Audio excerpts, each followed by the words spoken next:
અહીંયા અમેરિકામાં દરેક જગ્યાએ જે છોડ હોય છે, ઝાડ હોય છે, એની નીચે એક લાકડાનો એક અલગ પ્રકારનો ઢગલો કરવામાં આવ્યો હોય છે.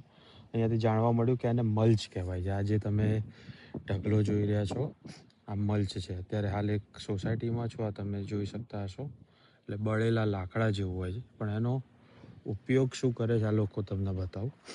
તો સામાન્ય રીતે કેવું હોય કે અહીંયા જ્યારે ગરમી પડતી હોય ત્યારે પાણી રોજે રોજ ન છાંટવું પડે, પાણીનો વ્યય ના થાય, એના માટે આ પ્રકારે લાકડાનો મલ્ચ જે કહેતા હોય છે અહીંયા, મને નથી ખબર ખાસ એના વિશે, એનો ઉપયોગ કરે છે. ને આ રીતે દરેક જગ્યાએ જ્યાં છોડ હોય, ઝાડ હોય ત્યાં રીતે પાથરી દેવામાં આવે છે, જેના કારણે પાણીને આ લોકો વધારે ના ઉપયોગ કરવો પડે અને સંગ્રહી રાખે પાણી અંદર.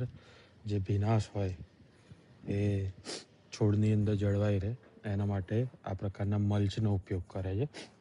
તો અને ડિઝાઇન જેવું પણ સારું લાગે, એકદમ વેલ મેન્ટેન હોય એટલે, અને એકદમ સુંદર દેખાઈ રહ્યું છે. તો અત્યારે તો ઠંડી છે, પરંતુ એવું કહેવું છે કે જ્યારે અહીંયા પણ આ જે વિસ્તાર છે એટલાન્ટા, અહીંયા ઉનાળામાં ગરમી પણ આપણા જેવી જ લગભગ પડે છે. તો ત્યારે પણ જ્યારે પાણી છાંટવામાં આવે તો તરત પાણી જે છે છોડની અંદર એક ભીનાશ પકડાઈ રહે, એના માટે આનો ઉપયોગ કરે છે. તો તમારું શું કહેવું છે આ આઈડિયા વિશે?